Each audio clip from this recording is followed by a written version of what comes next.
Hello, welcome back. Happy Doctor Who Day at time of recording. Hope you're enjoying the anniversary. There's not a lot to it because it's not like last year, which was a big one, but it's still nice to commemorate. I've got my Doctor Who t-shirt on because... anniversary. Yeah, and I'm going to change it later for one of those. And then probably sell it.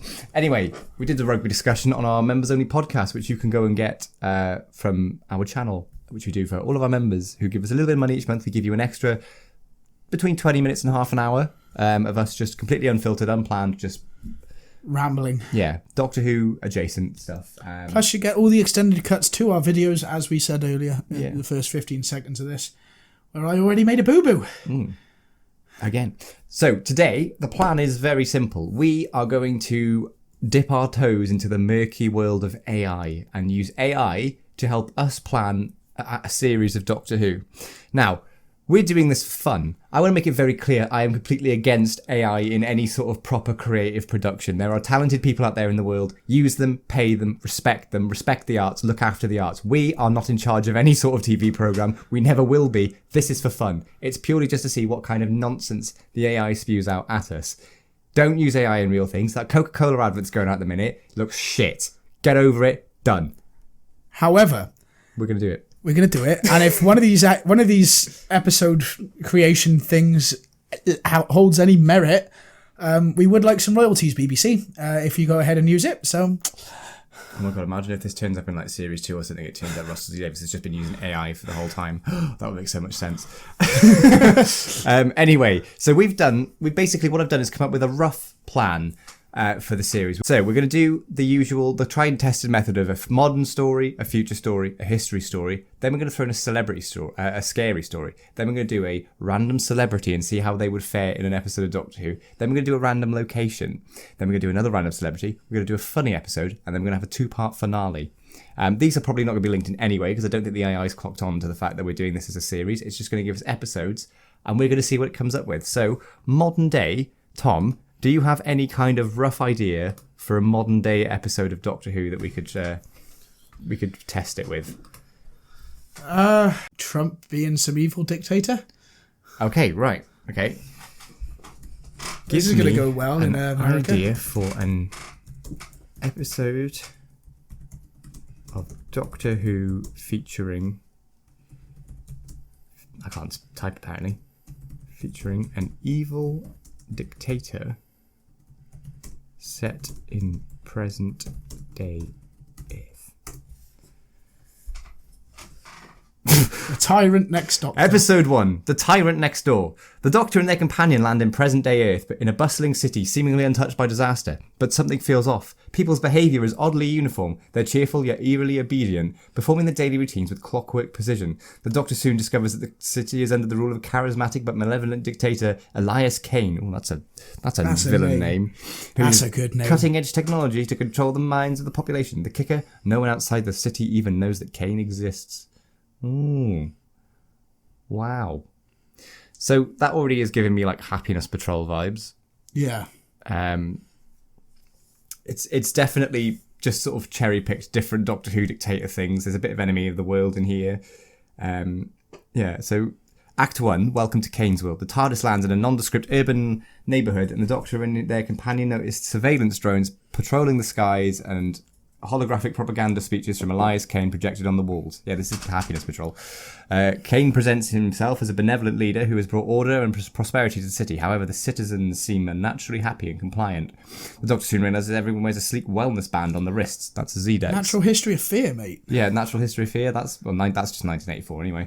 Which emits a faint hum. The bands are marketed in government as an initiative for mental health and productivity, but they're actually broadcasting subliminal signals that manipulate those and suppress free will. A resistance group led by rogue tech engineer Maria Vaz contacts the Doctor and reveals the truth about Kane's regime. Oh, okay. Oh, right. This is great. So, Act 2, talking about how this happened. Using advanced AI called Neuromind, Kane has expanded his reach. So even the AI knows that AI is bad. Okay. Right.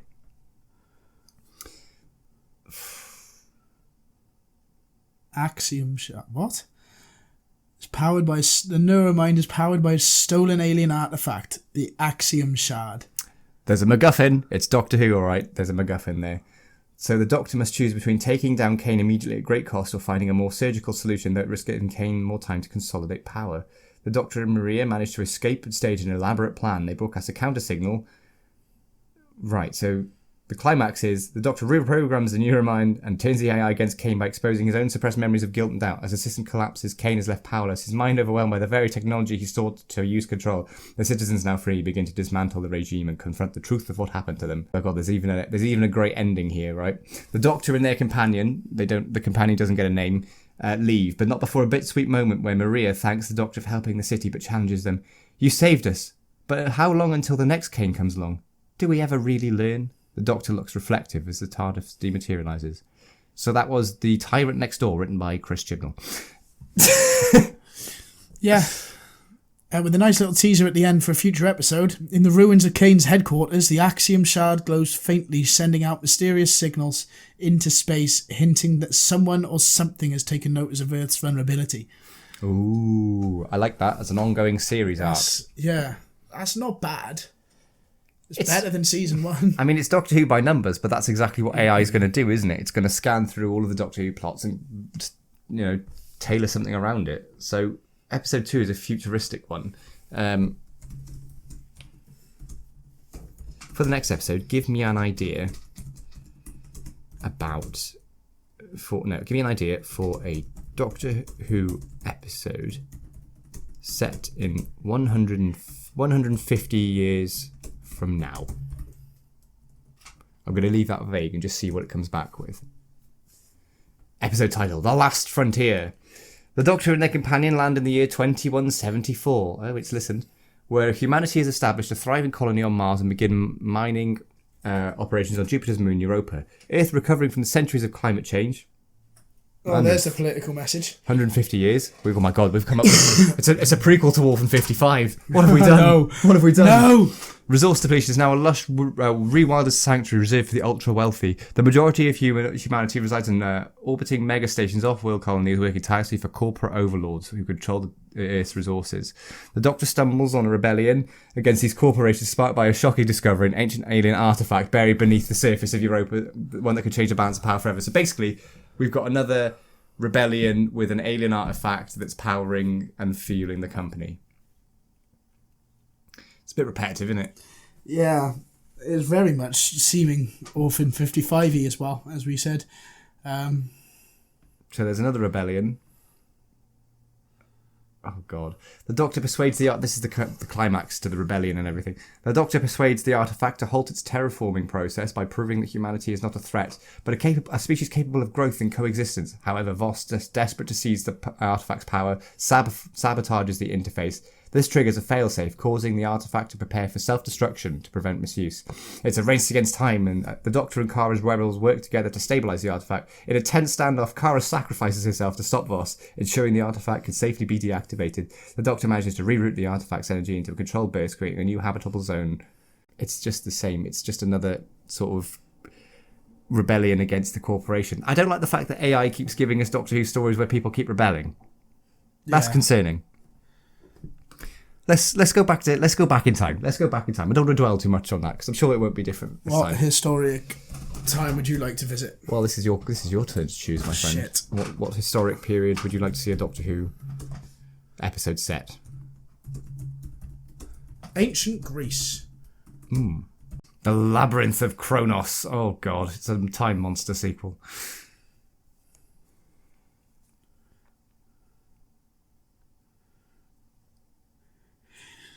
It's just typing it all out. You can carry on with that while I read. So the Doctor and their companion land in an ancient Greece in the height of the Minoan civilization, around 1450 BCE, on the island of Crete. They arrive in the bustling city of Knossos. Knossos? Is that? I don't speak Greek, so I don't know. I'm going to say Knossos. Yeah. Or Knossos, I don't know. Where they quickly hear rumours of a terrifying beast prowling through the infamous labyrinth beneath the city. Believed to be the legendary Minotaur, because of course it is. The creature has been kidnapping villagers and soldiers alike, leading to fear and unrest along the population. However, the Doctor suspects there's more legend than meets the eye. As the Doctor investigates, they discover the labyrinth is not simply a maze, it is a multi-dimensional construct created by an alien race known as the Chronovores. It's the time monster. An ancient being who feeds off time energy. The so-called Minotaur is actually a temporal guardian protecting the chronovores. Wait. But something has gone wrong, destabilizing the timeline. So it's a pretty much monster of the week set in ancient Greece. Yeah, and it doesn't seem to be a rebellion episode either, which is nice.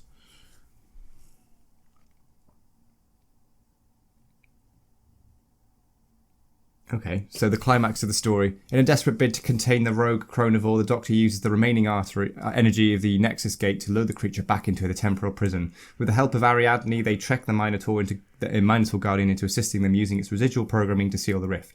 As the gateway collapses, the rogue chronovore is pulled back into the void and the labyrinth stabilizes. However, the sacrifice comes at a cost because, there has to be stakes. There has to be stakes. I do like a steak. Ooh, yeah. The labyrinth begins to collapse entirely and erasing all traces of the alien technology, and the Doctor and the companion barely escape, while Ariadne and her people vow to turn the labyrinth into a place of remembrance rather than fear. Wow. I mean, it sounds like it could be a fun episode. Yeah, I mean, there's the fact that they come up with chronovores and things is very time monstery. I think it's quite obvious to see where it's pulling some of its ideas from. But, that's at least it's not necessarily big dictatorship. We need to overthrow the establishment, because when AI keeps doing that, it starts to scare me. Yeah. I don't like it. Please, back in your box. It's going to happen. No. No, thank you. So now it's the scary one. We've had a modern, we've had a future, we've had a historical. Now get scary. Oh, I'm going to throw a curveball in here for the scary one. So for the next episode, give me a scary Doctor Who episode idea set at Christmas. Because who doesn't love I don't know why I said it like that, Christmas ghost story. Because I love a ghost story. And a Christmas ghost story is even better. Oh, Silent Night, the episode's called. The Doctor and their companion arrive in a picturesque English village on Christmas Eve, blanketed in snow and filmed in the warm glow of festive cheer. But as the clock strikes midnight, the town falls eerily silent. No carolers, no church bells, not even the sound of the wind. The Doctor realises something is wrong, and everyone in the village has vanished without a trace. A chilling nursery rhyme whispered on the wind warns of the silent ones, ghostly figures who come out each Christmas Eve to steal away those that make a sound. The Doctor must uncover the truth behind the legend before they too are taken. So it's just a silent place.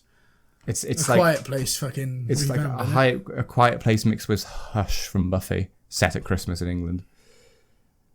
Ah. Oh, take a drink. There's an ancient device hidden beneath this. That's the third alien device that's now powering this. That's the third MacGuffin. There's catacombs again. In a heart-pounding sequence, the Doctor and their companion lure the Oscillians to the church, where the Doctor rigs the resonator to emit a deafening feedback loop. The creature swarm, their elongated fingers stretching towards the Doctor. I know how he feels. The resonator reaches its peak. At the last moment, the device shatters, sending a shockwave that banishes the Oscillians back to their dimension.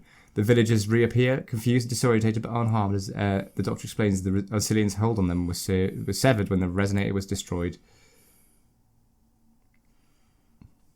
Oh, look at that. Teaser future episodes. In the final scene, the fragments of the resonator stone faintly hum in the catacombs, suggesting that the Oscillians' link to our world might not be entirely severed. Well, that's the season finale. Or is it the other thing that has been left kind of maybe still working? We don't know. Yeah, that's very much... I would like to see a sort of a scary Doctor Who Christmas special. I can see why they were all quite family friendly because it's a Doctor Who Christmas special, but I think one that goes a bit more Big Finish Christmas special where they can be a bit more spooky and a bit more... Do Chimes a ghost of story. Midnighty. Yeah, do Chimes of Midnight. Do a ghost story. Do something along those lines. I think it would work. But, I wonder if Silent Night would hold up to it. I like that. It's quite funny because Silent Night is a Christmas carol, but also it would be silent if all of the people disappeared. I wish there were more to it in terms of rather than just stealing people who make noise. Would you be screwed then if you were snoring? Like you would be. Yeah. I know. I got told I sound like a foghorn, and then like a saw going through wood. Sometimes when I snore, and then I scare the shit out of Caitlin when I stop breathing in the middle of the night, and then she likes me snoring because it means I'm alive. that's what it is, because I get like a little bit suffocation-y in my sleep apparently, and want to unalive myself. So this happens. And then the fact I'm still snoring after is the reassurance that's needed to know that I'm still alive. So that's positive. To be fair, you are at the age where you're old enough where you could theoretically die in your sleep. I'm only 26. Episode 5, we're going to go for a random celebrity. Now, Tom, pick a random celebrity. Any celebrity, try and go for something a bit less obvious. Go for someone a bit more of a wild card. Anyone in the world. Margaret Thatcher. Okay, right. If this isn't going to be the Happiness Patrol, I don't know what else will. For the next episode, give me an idea for a Doctor Who story where the Doctor meets Margaret. Hey.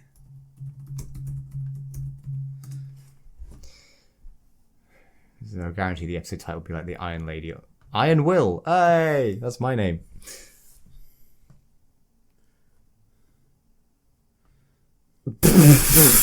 What?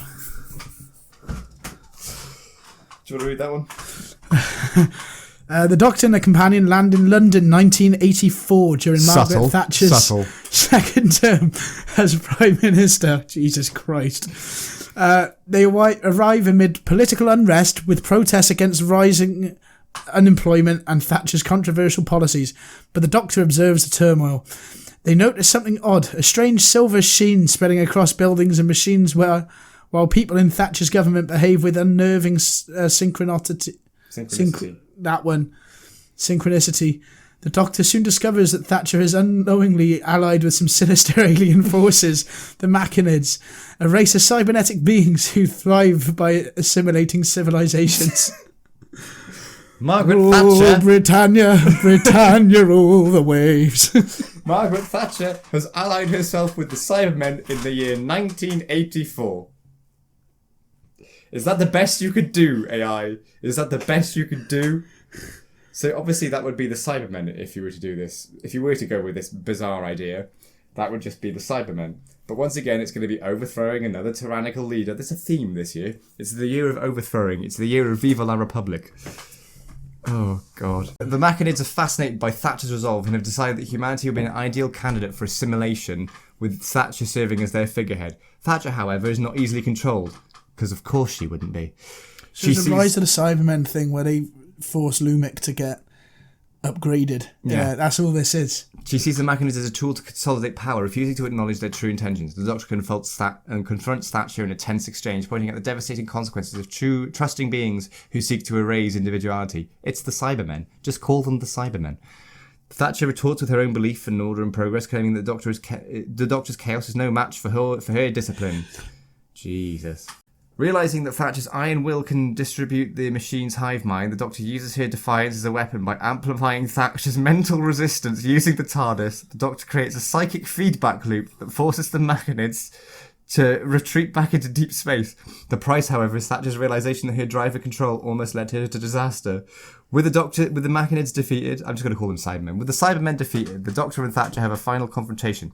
The Doctor warns Thatcher about the dangers of unchecked ambition and the importance of humility, urging her to prioritise the well-being of the people she leads. Thatcher, though shaken, refuses to admit fault, instead framing the victory of a triumph of British resolve. The Doctor and their companion leave. The companions ask if they made a difference. The Doctor reflects, sometimes it's not changing the person, it's about planting the seeds of doubt. Jesus Christ. So the Doctor defeats the Cybermen by using Margaret Thatcher's power as the ultimate stubborn cow of Great Britain. That is dreadful. On a teaser, in the final scene, one of the Machinist devices flickers back to life in the facility ruins, hinting that their influence might return in the future. Christ alive. So basically the series arc for this is that the Doctor might not be as good as he thinks he is, because everything just might have still survived. I just can't believe that AI's given us a story where Margaret Thatcher's determination and resolve saves the day. Oh God. And the fact that they're in the year 1984 as well, very subtle like that, that's shit. Clever. That's just... Oh God. Right. I don't even know what else to say on that one. I'm glad we went with that one. Random location.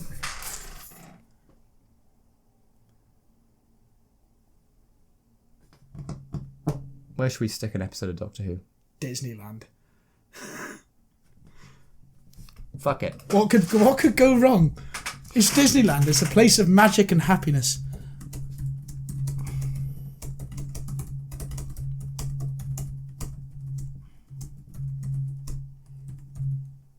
For the next episode, give me an idea about Doctor Who episodes set at Disneyland. Da, da, da, da, da, da, da. Which will never actually happen because Disney don't allow anything to film there. There isn't No, I know. an advert. But hey, they could just go to Thorpe Park and redress it or something. I don't know.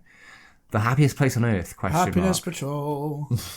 The Doctor and their companion land in 2035 at the world-famous Disneyland theme park, expecting a fun day of rides and nostalgia. Instead, they soon discover that visitors and staff are behaving strangely, earfully cheerful and perfectly synchronised, and seemingly oblivious to everything outside their immediate tasks. Does this AI just love the Happiness Patrol? The newest attraction, Tomorrow's Dream, provides an immersive experience like no other. But it hides a dark secret. The alien intelligence is using the attraction to subtly rewrite human minds, turning guests into unwitting drones for its interstellar plans. As the Doctor investigates, they must navigate a maze of animatronics, holograms, and growing crowd of brainwashed parkgoers to stop the alien influence before the world succumbs. Right, okay, so I'm going to use my brain here to predict what happens in the rest of this. So there's some kind of alien MacGuffin behind all of this. The Doctor tries to overload the alien MacGuffin and succeeds. And there is a tease for a future episode where part of the alien MacGuffin might still be on. Let's just skim through this. The core of Tomorrow's Dream houses a sentient AI called Harmony. Stop it. There's an animatronic army. The showdown in the castle. The Doctor reconfigures Harmony systems to project the signal, so the system restores free will to the parkgoers. However, this risks overloading Harmony's core, which could destroy the AI in the park with it. The Doctor offers Harmony a chance to coexist peacefully by shutting itself down voluntarily, but the AI refuses, forces the Doctor to override its systems. The park erupts into chaos as Harmony's control ends. Animatronics collapse mid-motion, and the guests regain their senses confused but unharmed. The Doctor and their companion narrowly escape as the core self-destructs, erasing all traces of Harmony's influence. In a final twist, one small piece of Harmony's code survives, hidden in a backup server labeled Project Harmony 2.0, suggesting the AI's influence might return. I wonder if we're going to get an episode where the AI or whatever won't return. Yeah, it's a lot of sequel baiting here, and a lot of AI being the villain, which is bad, because an AI is writing this. Well, at least the AI know it's bad. Now... Well, yeah, that's what we want, isn't it? We want it to be self-aware. Oh, shit, yeah. Anywho, random celebrity again. Okay, I'm going to go for... Oh, I've got one. I've got one already. For the next episode, give me an idea for a Doctor Who story where the Doctor meets Ainsley Harriott. Give your meat a good old rub. Yeah, boy. Yeah, boy. Why, hello, Jill. A pinch of time. Oh, Wonderful. fantastic. The Doctor and her companion find themselves in the middle of a bustling London food festival in 2024. Celebrity chef Ainsley Harriott is hosting a live cooking show featuring his signature charm and culinary flair. However, things take a bizarre turn when the festival's food begins to behave unnaturally, bubbling, moving, and even attacking people. Fucking hell. The Doctor... Shit in hell. The Doctor quickly realises an alien species known as the Gastronites... Bit on the nose. Is responsible creatures who can animate organic matter to feed on the emotions of those around them. We'll be fine. I love it. Ainsley becomes an unlikely ally, joining the Doctor in a race to stop the Gastronites before the entire festival and possibly London falls victim to their perfectly seasoned invasion. Incredible. What? Right, so this is Act 1. At the main stage, Ainsley Harriott is mid-demonstration while a towering cake centerpiece bursts apart, revealing itself to be a sentient mass of food. The crowd scream and others' dishes come to life, launching a coordinated attack. The Doctor leaps into action using a sonic screwdriver to temporarily disrupt the creature's movements, while Ainsley, unfazed, quips, "Now that's one spicy surprise." I could see him doing it as well. Yeah, boy. Incredible. So the Doctor gives some exposition to Ainsley Harriott. Ainsley, initially sceptical, begins to understand the gravity of the situation but insists on helping. "Cooking's all about bringing people together," he says, "and I'm not letting these creatures ruin the joy of food." Yeah, you go, Ainsley. You go, boy. The Doctor concocts a plan to use Ainsley's cooking expertise to counter the gastronites by creating a dish that overwhelms the gastronites' ability to absorb emotion, a combination of bold flavours and chemical reactions that can destabilise the creature. Ainsley, excited, declares, "Let's get cooking, baby!" In a montage of culinary creativity, Ainsley and the Doctor prepare the ultimate dish in a makeshift kitchen, mixing alien Earth ingredients. The companion and food festival attendees help, creating a heartwarming moment of unity. Oh my god. So the chief gastronite tries to escape, but is stopped by the Doctor, who disables his ship and sends him off with a stern warning. Ainsley, ever the showman, jokes, "That's what happens when you mess with the Spice King." Christ. The festival resumes and Ainsley invites the Doctor and companion on stage for an impromptu cooking demo. The Doctor, though reluctant, shares a Gallifreyan recipe to Ainsley's delight. As the TARDIS departs, Ainsley waves them off, shouting, "Don't be a stranger, Doctor, and always remember, season to taste." At least nothing's going to come back this time, yeah. That was something. I mean, I would love to see that. I want that. Out of them all so far, I think that one's my favourite. Give me an idea for a finale of Doctor Who that ties up the plot threads from the earlier prompts.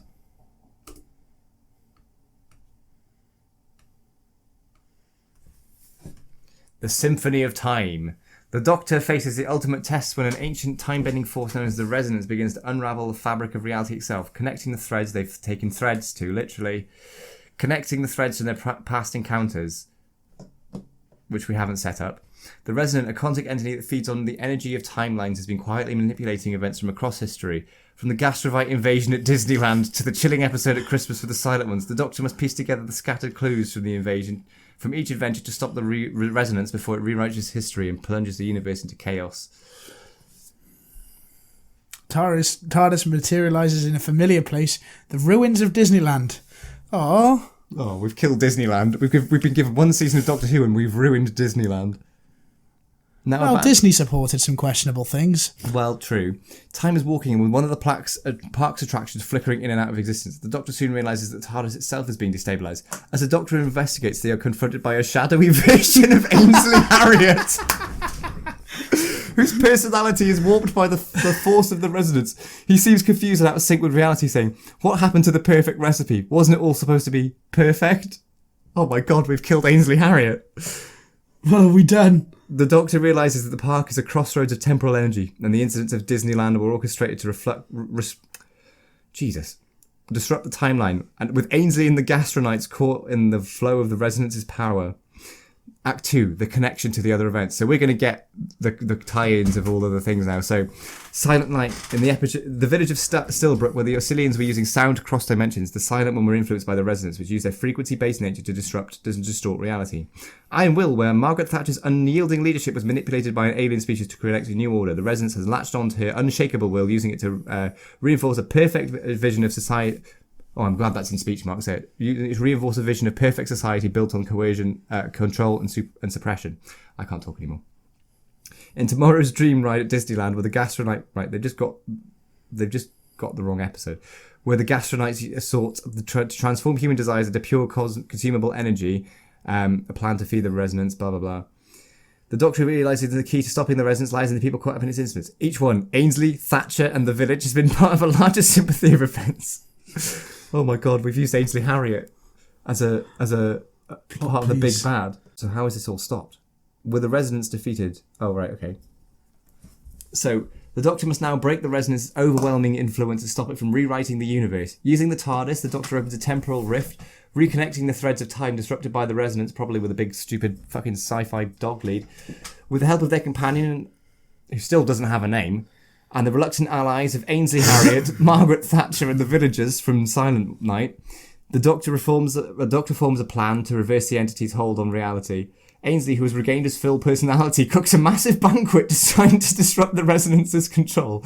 The recipe, drawing on the strange, chaotic, and unpredictable nature of the universe, mirrors the Doctor's philosophy, embracing change, imperfections, and the unpredictable joy of existence. Thatcher, finally understanding the lesson, uses her political acumen to manipulate the broadcast systems, sending out a signal that disrupts the resonance's control over human minds.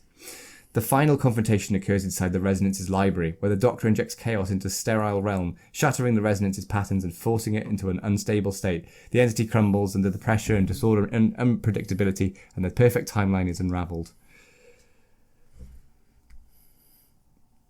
Wow.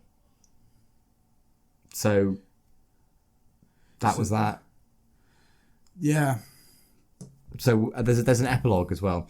As the TARDIS disappears into the... Oh, for fuck's sake.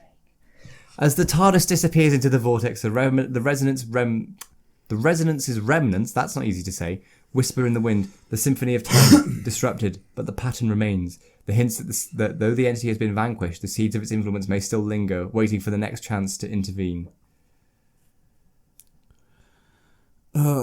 And that's why you shouldn't use AI to write a series of Doctor Who, because you've got things where it's a rip-off of other things, you've got repetitive things, and then you've got Margaret Thatcher's will of being an absolute gobshite saving the day, and Ainsley Harriott getting turned into one of the bad guys before being turned back into his usual self. Wow.